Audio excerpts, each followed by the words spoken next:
Hello students, आज हम पढ़ेंगे जैव विविधता। जैव विविधता बीए फर्स्ट ईयर के सेकंड पेपर का बहुत ही इम्पोर्टेंट टॉपिक है, जिसमें हम जैव विविधता के संरक्षण और जैव विविधता के संरक्षण के प्रकार और जैव विविधता के विनाश के कारणों को हम इसमें पढ़ेंगे। जैव विविधता जो होती है कि विश्व स्तर पर जो विभिन्न प्रकार के जो जीव जंतु हैं और वनस्पतियां हैं, उनके प्रजातियों में जो हमें विविधता देखने को मिलती है उसको हम क्या कहते हैं? जैव विविधता कहते हैं। एक वैज्ञानिक हुए हैं एडवर्ड विल्सन।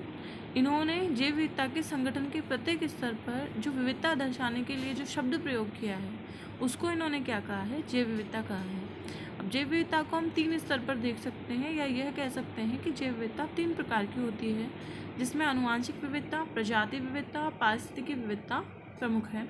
आनुवंशिक विविधता का मतलब है किसी भी लक्षण में उपस्थित विविधता का वह भाग जो कि आनुवंशिक कारणों से उत्पन्न होता है। इसमें हम ये कह सकते हैं, जैसे कि इसको हम उदाहरण से अच्छे से समझ सकते हैं। हम एक जिराफ का उदाहरण लेते हैं। जिराफ है, एक जिराफ की प्रजाति है। उसकी प्रजाति के समय किसी कारण से पर्यावरण में कुछ अनावश्यक परिवर्तन हो गया, जलवायु परिवर्तन हो गए, या फिर वह ऐसी विपरीत जलवायु दशाओं में मौजूद हैं कि वो सर्वाइव नहीं कर पा रहे हैं। तो इस कंडीशन में जिराफ की उस प्रजाति में कुछ उस पर्यावरण में अनुकूलन करने के लिए आनुवंशिक या शारीरिक परिवर्तन होंगे। उस परिवर्तन के कारण एक ऐसी प्रजाति उत्पन्न होगी आनुवंशिक और जीन में परिवर्तन के कारण, जो कि उस पर्यावरण में सर्वाइव करने के योग्य होगी। तो आनुवंशिक परिवर्तन के फलस्वरूप जो प्रजातीय विभिन्नता उत्पन्न हुई उसको हम क्या कहेंगे? आनुवंशिक विविधता कहेंगे। दूसरा है प्रजाति विविधता। यह किसी समुदाय में प्रजाति की विभिन्न किस्मों को बताता है। इसको हम ऐसे उदाहरण से समझ सकते हैं। रेप्टाइल्स का मतलब है रेंगने वाले जीव। अब रेंगने वाले जीव जो है एक प्रजाति है। अब इस रेंगने वाले जीवों में भी अलग अलग किस्में होती है। इसमें छिपकली हो सकती है, मगरमच्छ हो सकते हैं, सांप हो सकते हैं, और भी बहुत सारी चीज़ें हो सकती है। तो ये जो अलग अलग किस्में हैं, ये किसको दिखाती है? प्रजाति विविधता को दिखाती है। जो विश्व में सबसे अधिक जो प्रजाति विविधता जो देखने को मिलती है वह भूमध्य रेखीय प्रदेशों में देखने को मिलती है, जिसमें है विषुवत रेखीय सदाबहार वन प्रमुख हैं। इन विषुवत रेखीय सदाबहार वनों में विभिन्न प्रकार के पक्षियों, रेप्टाइल्स की और भी बहुत सारे जीव जंतुओं की विश्व स्तर पर बहुत अधिक विविधता देखने को मिलती है। तो विश्व में सर्वाधिक प्रजाति विविधता कहाँ पाई जाती है? विषुवत रेखीय सदाबहार वन में। तीसरा है पारिस्थितिकी विविधता। इसको हम सामुदायिक विविधता भी कहते हैं। इसको हम ऐसे समझ सकते हैं कि कोई भी एक पारिस्थितिकी तंत्र है, उसमें 2 अलग अलग जीव जंतुओं के समुदाय हैं, वनस्पतियों के समुदाय हैं, परंतु उनमें समुदायों में भी काफ़ी हमें एक दूसरे से विविधता देखने को मिलेगी। तो उसको हम क्या बोलेंगे? पारिस्थितिकी विविधता। यानी कि एक ही पारिस्थितिकी तंत्र में अलग अलग समुदायों, जीवों का समुदाय हो सकता है, वनस्पति समुदाय हो सकता है, इनमें जो विविधता पाई जाती है उसको हम क्या बोलेंगे? पारिस्थितिकी विविधता बोलेंगे।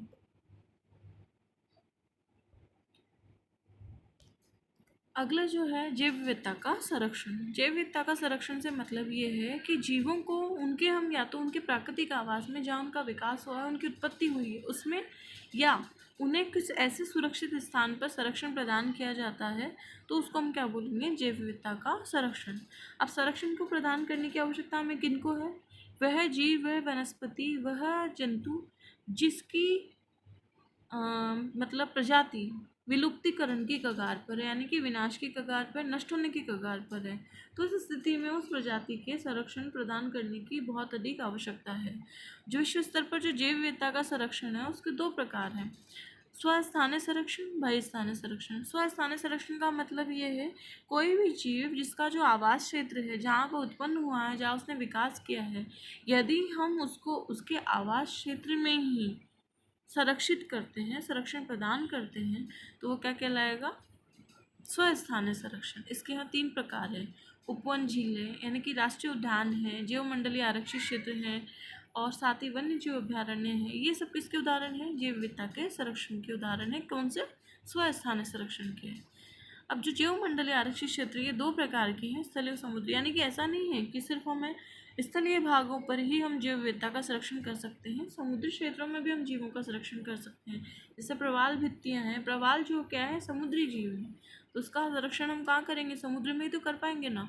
तो हम उसको भी क्या करेंगे? समुद्री क्षेत्रों को भी संरक्षित हम कर सकते हैं। दूसरा है बहिस्थानीय संरक्षण। बहिस्थानीय संरक्षण का मतलब है कि जब हमें किसी जीव को उसके आवास क्षेत्र से बाहर लाकर वहाँ से उसे स्थानांतरित कर कर कुछ सुरक्षित स्थान पर हम उसको संरक्षित करते हैं, तो उसको हम क्या कहेंगे, बहिस्थानीय संरक्षण। यानी कि कोई जीव है, उसका आवास क्षेत्र मान लीजिए केरल है, केरल में कोई जीव है जो उसका मूल रूप से वो वहीं पाया जाता है, हाथी जो कह सकते हैं, हाथी है वो उनका प्रमुख आवास क्षेत्र है, हम मान सकते हैं। तो उसको हम मान लीजिए वहाँ उसको ऐसी दशाएं नहीं मिल पा रही है या वो विलुप्ति के कगार पर है, तो हम उसको वहाँ से माइग्रेट करेंगे, वहाँ से उसको स्थानांतरित करेंगे और सुरक्षित क्षेत्र में एक जहाँ पर उसको बहुत अच्छा और जीवन जीने योग्य माहौल मिल सके, वहाँ से हम अब संरक्षण प्रदान कर रहे हैं, वहाँ लाकर उसको, तो वो क्या कहलाएगा, बहिस्थान। बहिस्थान का मतलब उसके आवास से बाहर, ठीक है। तो इसमें बीज बैंक है, फील्ड बैंक है, जीन बैंक है, वृक्ष उद्यान है, वनस्पति बगीचा है, प्राणी बगीचा है, ये सब किसके उदाहरण है, बहिस्थान संरक्षण के। हम इसको बहुत अच्छे से समझ सकते हैं। मान लीजिए आपके घर का बागान है, उस बागान में हम क्या करते हैं, अलग अलग किस्म को अलग अलग प्रकार के पौधे लगाते हैं, परंतु वास्तव में तो उन पौधों का जो मूल स्थान और उत्पत्ति का स्थान आपका बाग तो नहीं है ना। हम उनके बीज को और उनकी जो मतलब प्रजाति है उसको हम कई अलग अलग स्थानों से लाए हैं संरक्षण देने के लिए अपने बाग में, तो वो क्या कहलाएगा, उनके आवास से हम बाहर लेके आए तो बाहर स्थानीय संरक्षण कहलाएगा, ठीक है। अब इसमें हम देख रहे हैं दोबारा से कि एक वर्ड इसमें हमने प्रयोग किया है, उदाहरण जो है स्वस्थानीय संरक्षण के, इसमें जैव विविधता के हॉटस्पॉट, राष्ट्रीय उद्यान, वन्य जीव अभ्यारण्य और जीवमंडलीय आरक्षित क्षेत्र प्रमुख हैं। अब यहाँ जो एक शब्द प्रयोग हुआ है हॉटस्पॉट, ये जो हॉटस्पॉट है इसको लेकर काफ़ी बच्चों में कन्फ्यूज़न रहता है, क्योंकि अक्सर एग्ज़ाम में पूछ लिया जाता है। अब जो हॉटस्पॉट है यही शब्द का हम जियोमॉर्फोलॉजी में प्रयोग करते हैं हॉटस्पॉट का, परंतु उसका और इसका दोनों का संबंध नहीं है बिल्कुल भी, ये दोनों अलग हैं आपस में। जब जब ज्वालामुखी की संरचना का अध्ययन करते हैं, ज्वालामुखी का अध्ययन करते हैं, तो उसमें भी हॉटस्पॉट शब्द का प्रयोग होता है, जहाँ पर ज्वालामुखी के स्थायी क्षेत्र जो होते हैं उसको हम हॉटस्पॉट कहते हैं, परंतु यहाँ किसका संबंध है, जैव विविधता के हॉटस्पॉट, ये अलग चीज़, तो उसको हम ध्यान रखें, अक्सर ये पूछ लिया जाता है। और जैव विविधता के हॉटस्पॉट जो है वो क्या है, वह क्षेत्र जहाँ पर जैव विविधता बहुत अधिक सघन मात्रा में पाई जाती है, जीवों में बहुत अधिक विविधता देखने को मिलती है, तो वो क्या कहलाते हैं, हॉटस्पॉट कहलाते हैं। विश्व में वर्तमान में कितने हॉटस्पॉट है, 36 जैव विविधताओं के हॉटस्पॉट है। भारत में 4 हॉटस्पॉट है, जिसमें पहला पश्चिमी घाट है, पश्चिमी घाट में हमारा केरल का बहुत बड़ा क्षेत्र सम्मिलित है।